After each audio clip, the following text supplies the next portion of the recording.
Welcome back to 23-Minute Reads with me, Mya D. This is kind of like my virtual book club because in these 5 minute or so videos, I share with you my takeaways from my current reading. Right now, that is Black Performance Theory. As my 23 to 23 challenge, I'm reading 23 minutes per day, every day as an action of self love, as an investment into myself, and as a way of providing myself with some consistency in an ever changing world. Hoping that you will join me along in this journey by liking this video, subscribing to the channel, and dropping some comments down there in that comment section so that there's an actual dialogue going on. Having in mind that while I have several decades of experience as an educator, a curriculum writer, and a dancer, I'm not the know-all be-all for this book. I'm simply providing a space for dialogue. Well, this week I read pages 141 through 176, and let me get my book notes, because here are my 3 takeaways. Takeaway number 1 is Spaceship. This is a continuation from last week, coming from the essay Flying Africans in Spaceships. The essay discusses how flight serves as a metaphor to death and other forms of resistance. The book mentions how the Igbo and the Biafra committed suicide, even mass suicide at times, in higher percentages than other enslaved people, and so much so that some slave owners refused to buy these people. Traveling the essay allows us to travel from the time of the transatlantic slave trade to Toni Morrison's book, The Song of Solomon, to that funky form of Black nationalism provided by George Clinton, to Kanye West's Spaceship. A quote from the essay reads, "Flying Africans and their reincarnation in rap music depicts difficult choices made under physically and psychologically trying circumstances."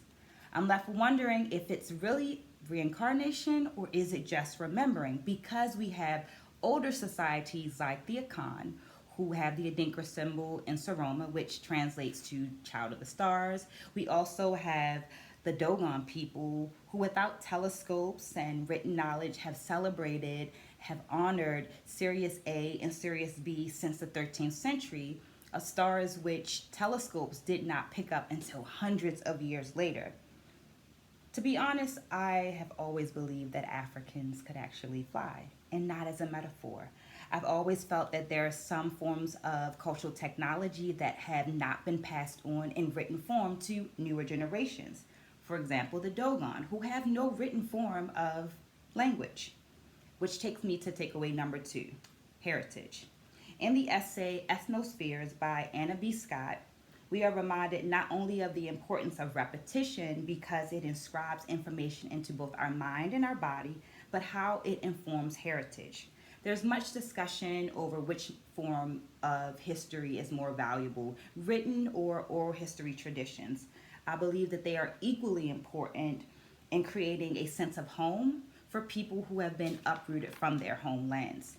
The book offers this quote: "We didn't write it down. We have to take claim beyond our bodies and write shit down." The Dogon have both a home and a heritage without the use of written language, but through the repetition of stories. Transcription, meaning the writing down of stories, offers home and heritage to those that don't have access to those oral stories or to their homeland. I finished this essay thinking, repeat it, transcribe it. These are the ways to create home, these are the ways to create heritage, and these are the ways to maintain them. Takeaway number 3 is ambidextrous. Ambidextrous legacy is one of the ways that Little Richard is described. Here's a quote from the book. "Little Richard has been recycled as both the buffoon and genius, spectacle and virtuoso. He is an ambidextrous legacy that distills the dilemma of Black musical crossovers." The idea of living between two worlds has been previously discussed in this book club. I hope that you liked and subscribed by now to this virtual book club. I'm really interested in this buffoon and genius dynamic.